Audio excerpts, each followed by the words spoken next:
Hello everyone. In today's lecture, my topic is cross-border terrorism. India has a India has a 15,106 kilometers of land boundary and 7,516 kilometers of maritime boundary, including the island states. Out of 2028, its states, except six states, all share boundaries with all share land boundary or maritime boundary with our neighbors. Now, what is cross-border terrorism?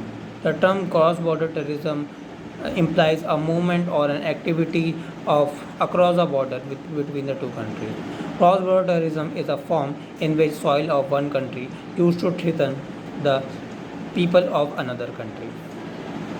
As a grey zone conflicted, it is an undeclared war and considered to be the highest form of strategy to bleed nation for prolonged period of time by small efforts. Now, the Prevention of Terrorism Act 2002 states that defines that terrorism is an activity that intends to create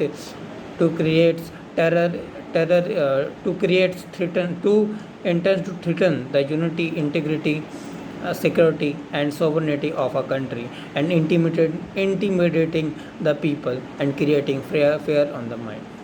It can either be created by explosives or lethal weapons or by the natural hazardous resources that cause death.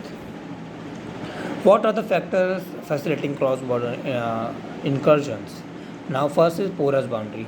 As India shares with mostly states, India has porous boundary. Porous boundary, that means unprotected boundary.